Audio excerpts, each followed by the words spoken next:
하나님께 가까이 함으로 말미암아 하나님께서 우리의 피난처 되어 주시고 또 그 피난처 되어 주시는 삶을 통하여 우리가 세상 가운데서 예수 그리스도를 전하는 복된 삶을 사는 우리 모두가 되기를 소망합니다. 저는 오늘 저녁이 오늘 이제 예배가 끝나고 또 청년부 예배가 끝나고 나면 굉장히 설레입니다. 왜 설레이는지 아십니까? 네, 다음날 쉬는 날이기도 하지만요. 그렇기도 하지만요.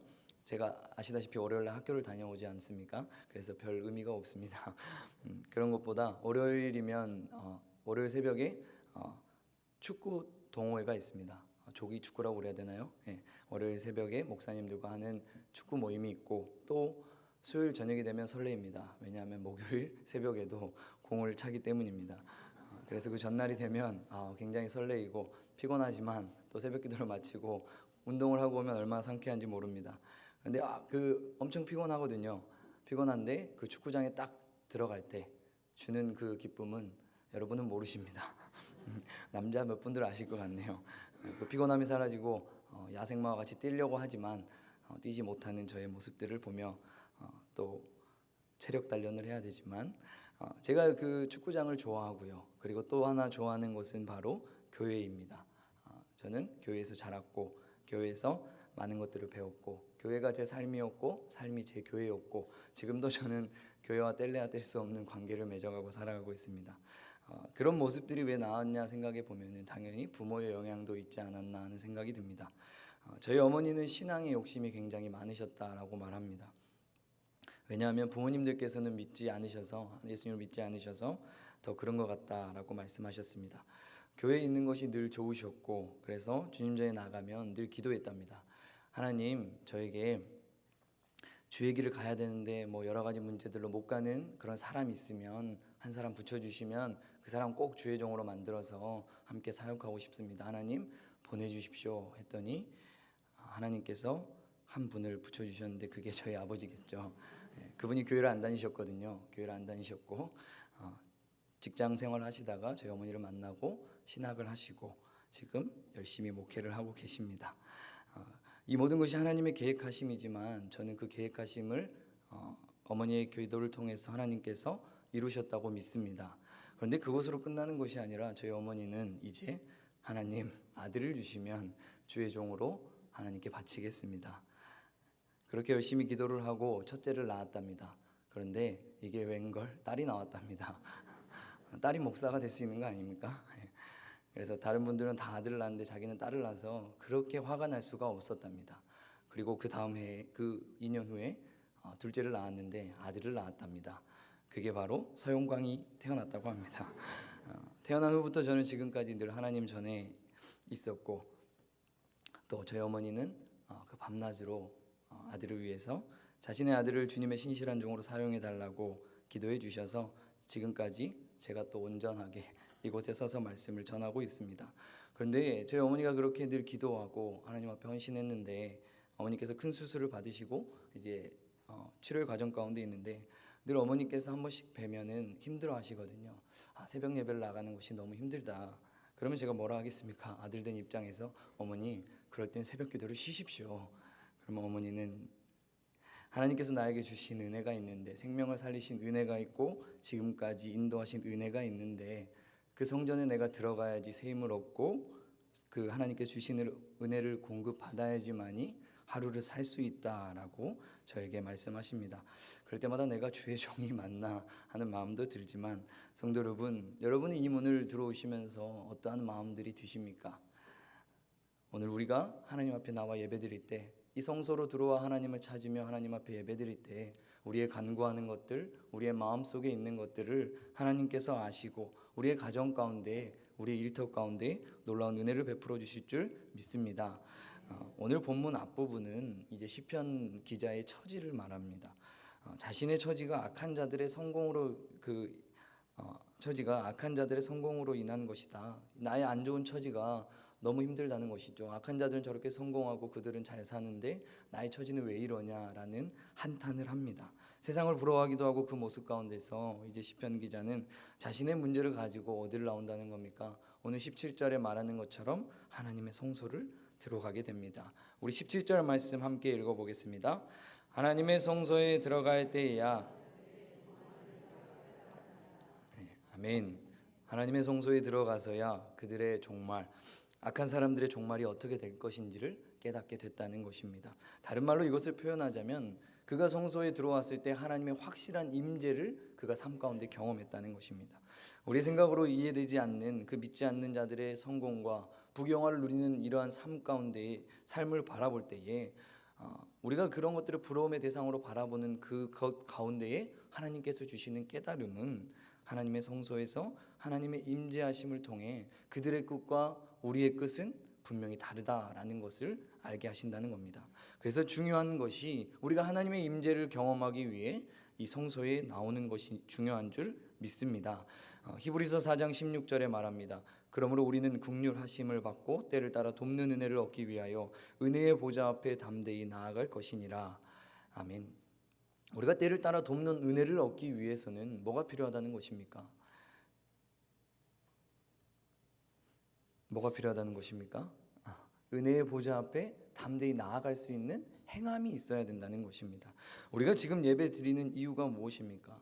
하나님께서 우리에게 공급해 주실 그 은혜를 사모하기에 우리가 이곳 가운데 예배 드리는 거 아니겠습니까? 그 은혜를 받고 싶으면 어쩌라는 겁니까? 주님 계시는 은혜의 보좌 앞으로 담대히 성큼성큼 나오라는 겁니다. 이 모습이 오늘 우리에게 있는 줄 믿습니다. 우리가 비록 지금 피곤하고 지친 육신을 가지고 나왔지만 하나님을 향한 우리의 뜨거운 마음, 예배를 통해 주실 그 은혜를 사모하는 마음이 저와 여러분 가운데 있는 줄 믿습니다. 우리가 하나님의 성소를 들어올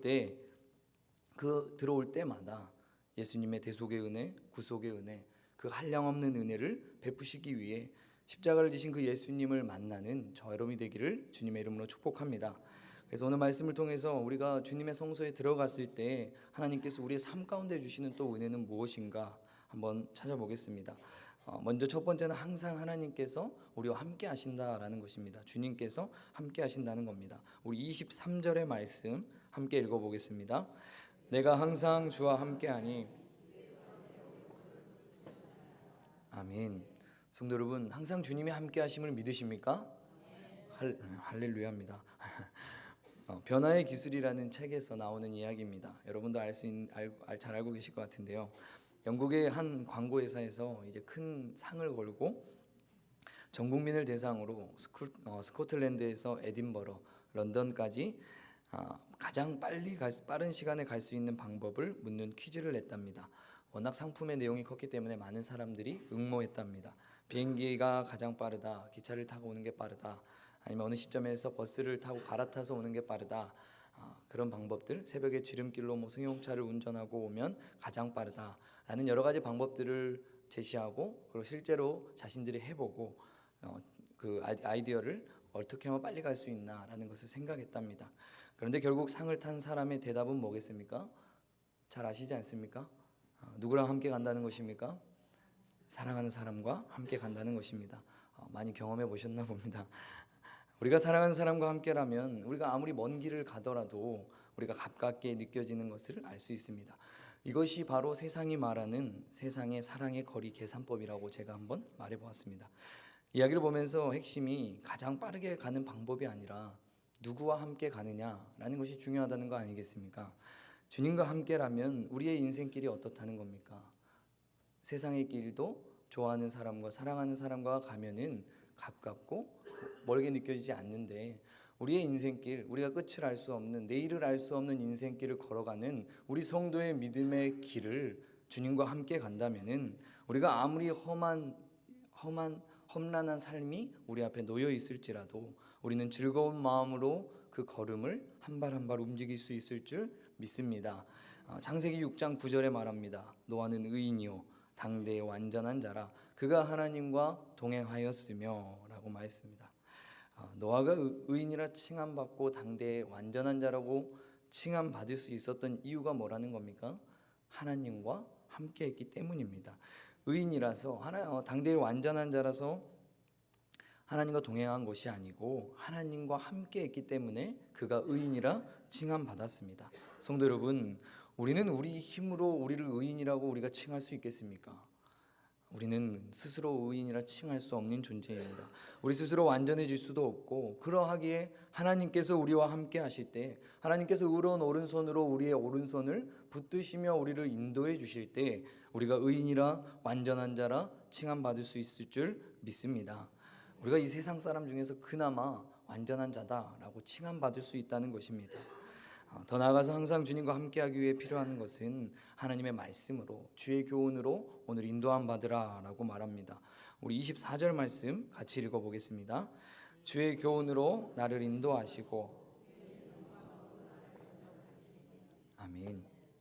주의 교훈으로 인도함을 받아야만이 항상 주님이 함께 하실 수 있다라는 것을 기억해야 됩니다. 왜냐하면 우리가 주님이 우리 가운데 임재한다는 것을 어떻게 알 수 있겠습니까? 우리가 말씀을 통해서만이 알 수 있는 것이고, 말씀을 들음으로써 알 수 있는 것입니다. 그러므로 늘 말씀을 가까이 하시고, 그 말씀을 가까이 함을 통해서 하나님이 말씀으로 나의 삶을 인도하신다, 항상 나와 함께 하신다라는 사실을 기억하는 우리 모두가 되기를 소망합니다. 두 번째 말하는 것은, 삶의 고백은 이제 하나님은 내 마음의 반석이시고 영원한 분기이십니다라는 고백입니다. 우리 26절의 말씀 한번 읽어보겠습니다.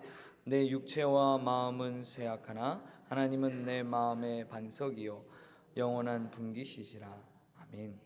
앞에 말하는 것처럼 내 육체와 마음은 쇠약하나라고 말합니다. 제가 2주 전에 설교했던 거 기억나십니까? 제 우선순위 기억 안 나십니까? 제 우선순위 1번이 누구라고 했던 거 기억 안 나십니까? 기억이 안 나시면 뭐 서유인이요. 제 마음에 제 생각의 우선순위의 1번은 하나님인데 제 마음의 우선순위는 서유인이었다라고 제가 간증을 했었습니다. 그런데 중요한 것은 뭡니까? 우리 인간의 육신의 마음이 연약하기에 우리의 마음의 주인이 누가 되셔야 된다는 겁니까? 바로 예수 그리스도가 돼야 된다는 것입니다. 이 반석이라는 단어를 우리가 성경을 통해서도 잘 알고 있고, 우리가 아까 찬양으로도 주님 같은 반석은 없도다라고 우리가 고백을 했습니다. 근데 오늘 이 나오는 단어, 이 반석은 18절에 우리가 읽었던 그 미끄러운 곳에 우리가 대조된다라고 생각할 수 있습니다. 즉 의로운 자는 하나님께서 우리의 반석이 되시고 안전한 곳에 우리가 거할 수 있지만, 악인들은 그 미끄러운 곳에 처하게 된다라는 것입니다. 그들의 삶과 우리의 삶을 대조시키는 단어가 바로 반석이라는 단어입니다. 따라서 성도는 자신의 마음을 언제나 변함이 없으시고 그 안전하신 하나님, 그 예수님, 그 반석 가운데에 우리의 마음을 두어야 될 줄 믿습니다. 또 한 가지 말하는 것, 이 영원한 분깃은 인간이 살아가는 데 있어서 필요한 삶의 터전을 이야기합니다. 그 말은 뭐겠습니까?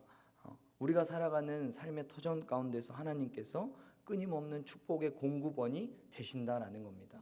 우리의 물질의 필요를 채워주시는 분이 누구라는 겁니까? 하나님이시고 영적인 필요와 모든 그 필요들을 채우시는 공급원이 하나님이라는 사실을 붙들며 나아갈 때 그 공급이 우리의 삶 가운데 결코 끊이지 않는 영원한 분깃이 될 거라고 오늘 고백하는 것입니다.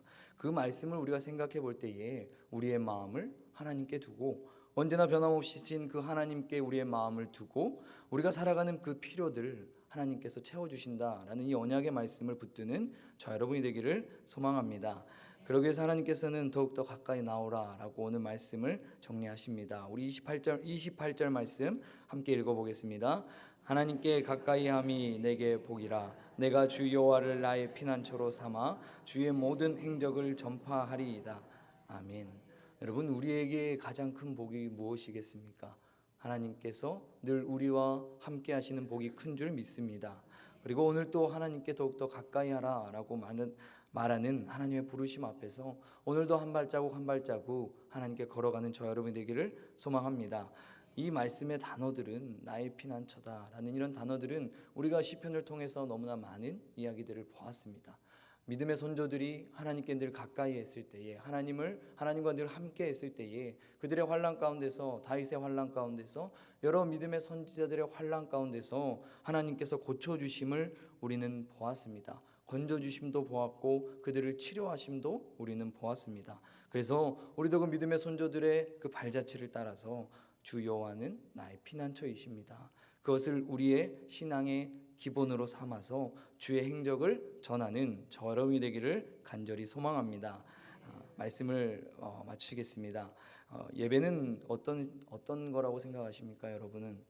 예배는 당연히 하나님을 만나는 귀한 시간입니다. 그런데 우리가 착각할 수 있는 것은 세상의 어려움 가운데서 우리가 그 도피하는 시간이 예배다라고 생각하는 마음이 들 수 있다라는 겁니다. 우리가 오히려 거친 세상을 헤쳐나가는데 필요한 깨달음과 용기를 얻는 시간이 예배인 줄 믿습니다. 오늘 시편의 저자는 예배를 통해서 새 힘을 얻었습니다. 그리고 예배 후에 그는 세상을 보는 관점이 바뀌었습니다. 성도 여러분, 예배는 우리의 삶의 도피가 아니라 우리가 다시 한 번의 도약을 위한 삶의 재정비이고 삶의 초점을 다시 한번 맞추는 그 귀한 시간인 줄 믿습니다. 그러기 위해서 오늘 하나님께서는 우리 보고 성소에 들어오라 라고 말씀합니다. 우리가 세상 가운데서 보이는 그 믿지 않는 자들의 잘됨과 성공이 부드럽고 주를 위한 인내와 그 수고와 헌신이 헛된 것 같은 생각이 들 수도 있다라고 말합니다. 세상과 같은 삶을 살아가고 싶은 마음이 우리 가운데 들 수 있다라고 말합니다. 그러나 우리가 하나님의 성소에 들어가는 그 순간부터 그 하나님의 놀라운 임재를 우리가 경험함으로써 그 마음들이 헛된 것임을 알고 우리가 믿지 않는 자들의 끝과 우리의 끝, 예수 그리스도를 믿는 우리 성도들의 끝이 분명히 어떠한 차이가 있는지를 알게 된다라고 말합니다. 그들이 바라는 유한한 세상의 즐거움의 끝은 어디입니까? 지옥인 것이고 우리가 바라는 하늘의 소망이 천국으로 인도하는 줄 믿습니다. 그 소망을 바라보라고 하나님께서는 오늘 늘 삶 가운데서 그 주님과 동행하라라고 말씀합니다. 그리고 주께서 우리의 오른손을 붙들어 주겠다라고 분명히 말씀하십니다. 그것을 위해서 우리가 주의 교훈으로 주님의 말씀으로 우리의 삶을 이끄시는 대로 우리가 순종해 나아가는 저와 여러분이 되기를 소망합니다. 그 순종함으로 하나님께 우리가 가까이 나아갈 때 우리에게 복이 되는 것이고 그 고백을 우리가 성취하기 위해서는 우리가 어떠한 상황 가운데 우리의 삶이 놓일지라도 이 하나님의 성소에 들어서는 하나님의 전에 들어서는 그 은혜의 보좌 앞으로 나아가서 날마다 돕는 은혜를 경험하는 돕는 은혜를 공급받는 우리 모두가 되기를 주님의 이름으로 간절히 축복합니다. 기도하겠습니다. 하나님 감사합니다.